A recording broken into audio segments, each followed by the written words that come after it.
Promo റിവ്യൂയിലേക്ക് എല്ലാവർക്കും സ്വാഗതം. ഈ റിവ്യൂ ഇഷ്ടപ്പെടുവാണെങ്കിൽ ഒന്ന് ലൈക്ക് ചെയ്തും സബ്സ്ക്രൈബ് ചെയ്തും സപ്പോർട്ട് ചെയ്യണേ. അപ്പോൾ അവധുകുട്ടിച്ചായൻ വീണ്ടും സ്റ്റാൻലിയോട് പറഞ്ഞുകൊണ്ടിരിക്കുവാണ് അലീനെ ഇവിടെ നിർത്തണ്ട എന്ന്. പക്ഷെ പറഞ്ഞു വിടാൻ സ്റ്റാൻലി തയ്യാറാകുന്നില്ല. അന്നേരം അപ്പച്ചൻ പറയുന്നുണ്ട്, അട്ടയെ പിടിച്ച് മെത്തേ കിടത്തിയിട്ടുണ്ടെങ്കിൽ കിടക്കുകയല്ല സ്റ്റാൻലി, അത് നീ ഓർത്ത് വെച്ചോണം എന്നൊക്കെ. അത് കഴിഞ്ഞ് പറയുന്നുണ്ട് കേട്ടോ, ഇതെൻ്റെ മനസ്സമാധാനം കളഞ്ഞു എന്ന്. അതായത് അലീന സ്റ്റാൻലിയുടെ വീട്ടിലോട്ട് വന്നതുകൊണ്ട് അവധുകുട്ടിച്ചായൻ ആകെ സമാധാനക്കേടാണ്, ഇനി ആരോടൊക്കെ സമാധാനം പറയേണ്ടി വരും എന്നോർത്ത്. ഈ കാര്യം സ്റ്റാൻലിയോടും പറയുന്നുണ്ട്. അത് കഴിഞ്ഞ് നീ ഏതായാലും അവളെ ഒന്ന് വിളിക്കുക, ഞാനൊന്ന് കാണട്ടെ എന്ന് പറയുവാണ്. അന്നേരം സ്റ്റാൻലി അലീനയെ വിളിക്കും. എന്നിട്ട് പറയുന്നുണ്ട്, ഇതാണ് അപ്പച്ചൻ്റെ മനസ്സമാധാനം കളഞ്ഞ ആ വ്യക്തി എന്ന് പറയുന്നു. അന്നേരം നോക്കുമ്പം ഇങ്ങനെ അന്തം വിട്ട് നിൽക്കുക കേട്ടോ.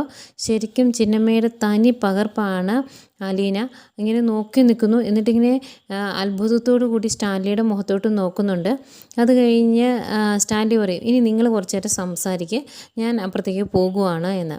അന്നേരം അലീന അപ്പച്ചനോട് ചോദിക്കുന്നുണ്ട്, എന്നെ ഇവിടുന്ന് പറഞ്ഞു വിടാൻ വേണ്ടിയല്ലേ, എന്നെ ഇവിടുന്ന് പാർപ്പിക്കാൻ വേണ്ടിയല്ലേ വലിയപ്പച്ചൻ ഇങ്ങോട്ട് വന്നതെന്ന് ചോദിക്കുമ്പം, അതാര് പറഞ്ഞു?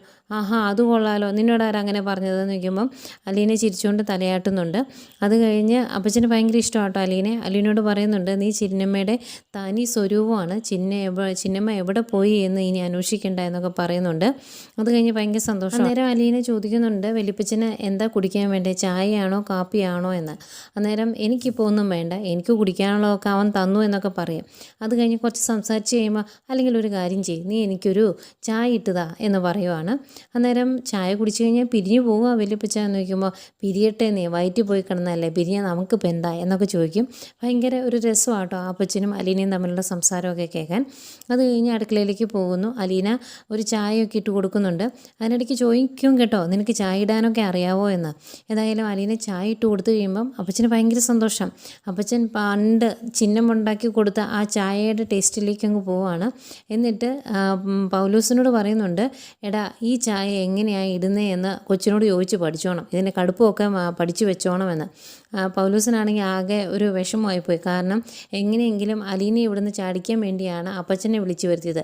ഇനി അങ്ങോട്ടുള്ള യാത്രയിൽ അലീനയുടെ ഒപ്പം അലീനയുടെ ഒരു സംരക്ഷകൻ എന്നതുപോലെ കൂടെ നിൽക്കാൻ പോകുന്നത് അപ്പച്ചനാണ്. അതുപോലെ പുനലൂരായിരുന്നു, റോബിച്ചൻ്റെ കൂടെയായിരുന്നു അപ്പച്ചൻ ഇത്രയും കാലം നിന്നുകൊണ്ടിരുന്നത്. അവിടുന്ന് നൈസായിട്ട് ഇങ്ങോട്ട് താമസം മാറ്റും. ഇനി ഇവിടെ അലീനയുടെ കൂടെയാണ് നിൽക്കുന്നത്. ഒരു ദിവസമെങ്ങാനും പുനലൂർക്ക് പോയിട്ടുണ്ടെങ്കിൽ അന്നേരം തന്നെ ഇങ്ങോട്ട് തിരിച്ച് വെച്ച് പിടിപ്പിക്കും. അതുകൊണ്ട് ഇതൊക്കെ കാണുന്ന സ്റ്റാൻലി തന്നെ പറയുന്നുണ്ട്, അപ്പച്ചൻ ഇനി അടുത്തൊന്നും ഇവിടുന്ന് പോകുകയില്ല എന്നെനിക്കറിയാം, കാരണം ചിന്നമ്മ ഇവിടെയാണല്ലോ എന്ന് പറഞ്ഞ് കളിയാക്കുകയൊക്കെ ചെയ്യുവേ.